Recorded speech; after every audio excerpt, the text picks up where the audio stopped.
How would it feel to feel worthy of love? How would it feel to be grateful for life? How would it feel to be worthy of abundance? I'm going to teach my body emotionally what this feels like before the manifestation of the event. That you're not waiting for your life to change to feel worthy. You're actually changing your life by becoming worthy. You're generating abundance. You're generating love. When you truly begin to elevate your emotional state, your body is so objective that it actually believes that it's living in a whole new environment before the environment changes. In other words, the body's believing it's in that new future. You're no longer in lack or separation, so you're no longer looking for the event to take away that feeling of lack or separation. So then you're not looking for it. You feel like it's already happened. Get ready, because that's when your life begins to change. I think the most beautiful and powerful thing in the world is a repetitive thought, but sometimes the most dangerous thing in the world is a repetitive thought. Absolutely. And we think about the most beautiful things we create is because we're obsessed with this new idea and this new thought that we want to build something, but at the same time, we know countless people who they have a thought every day that says, I'm unlovable, I'm unworthy, I don't deserve love in my life.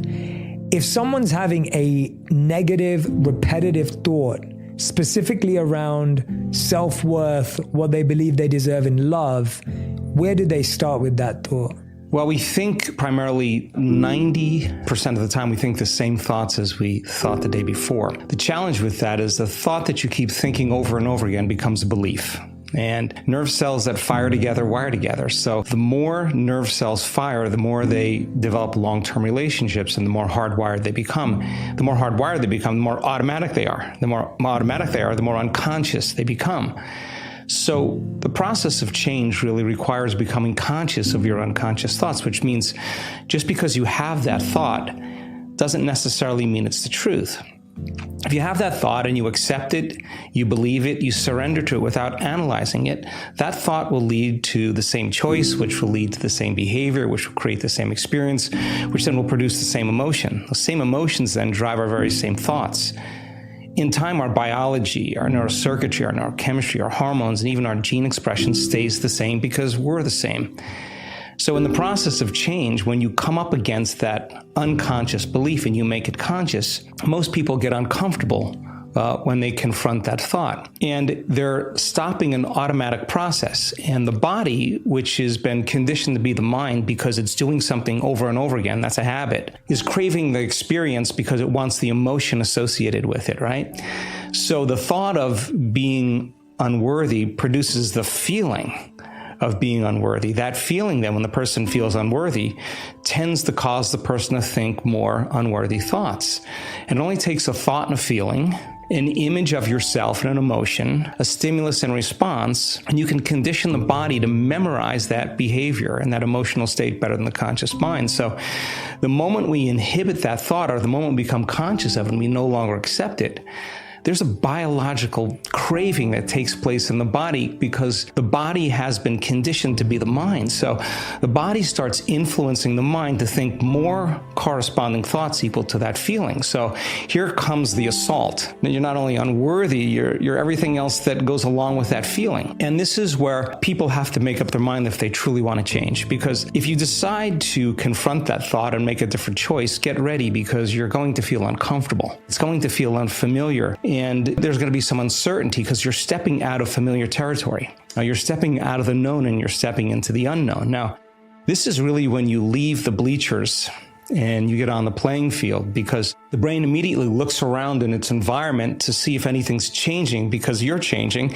and you see that nothing in your world is changing because you actually haven't fully changed yet. So the moment we look for evidence in our life and we don't see it, sooner or later, most people accept that thought, which leads to the same choice, which creates the same behavior, which creates the same experience, that produces the same feeling. And then they say, oh, this feels right to me. No, that feels familiar, because you've just returned back to the known self.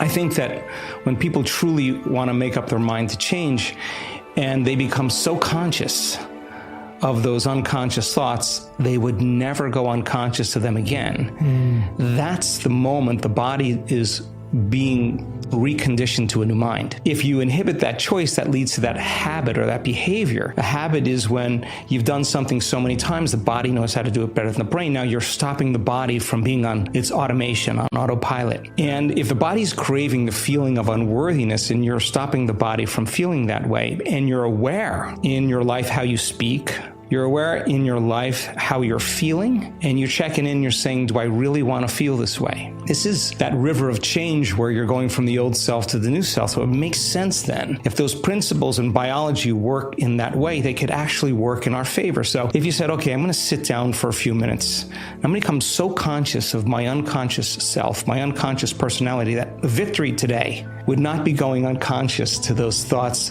behaviors, and emotions. Okay, let me get so familiar with them that I don't go unconscious. Okay, I got that down. What thoughts do I want to fire and wire in my brain? And if a belief is a thought that you keep thinking over and over again, with intention and with attention, you'll switch on that prefrontal cortex and assign meaning to the act and start installing new circuits in your brain. If you keep doing it over and over again, it becomes more hardwired. It becomes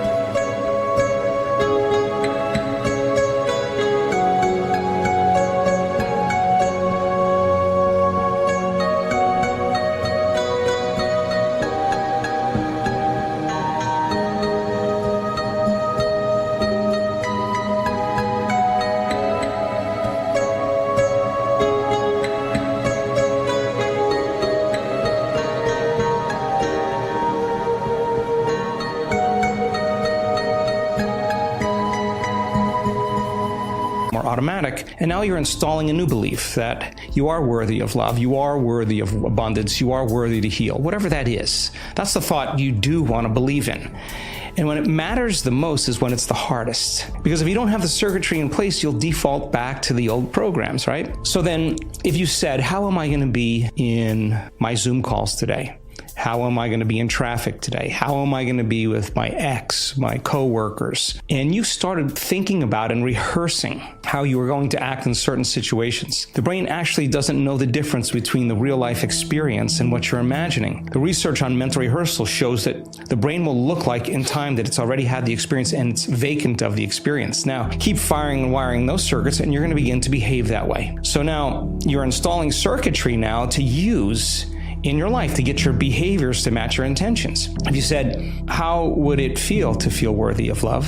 How would it feel to be grateful for life? How would it feel to be worthy of abundance? And you said, I'm going to teach my body emotionally what this feels like before the manifestation of the event. You're not waiting for your life to change to feel worthy. You're actually changing your life by becoming worthy. You're generating abundance. You're generating love. You're creating an elevated emotion. Now, our data is so compelling because when you truly begin to elevate your emotional state and you could really lock in, to those elevated emotions, your body is so objective that it actually believes that it's living in a whole new environment before the environment changes. In other words, the body's believing it's in that new future. And if the environment signals the gene, and it does, and the end product of an experience in the environment is an emotion, you're actually signaling genes ahead of the environment, and your body will begin to become conditioned to a new mind. Now think about this. If you did that every day, the word meditation literally means become familiar with.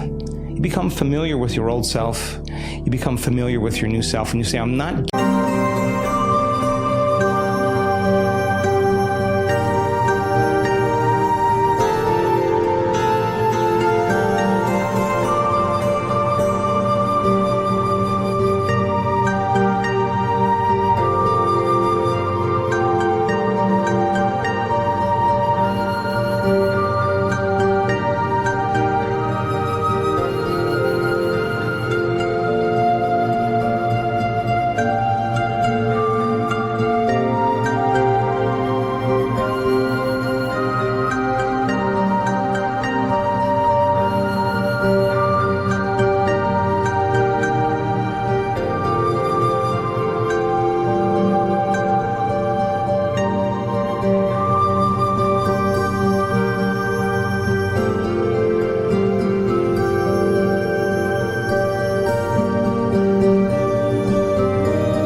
until I feel this feeling. And then you say, I want to be able to bring this feeling up whenever I want. I'm going to keep remembering this feeling over and over again. It only takes a thought and a feeling, an image of the future and emotion, a stimulus and response. You can condition your body to believe it's living in a whole new life. And when you feel the emotions of your future, something amazing happens.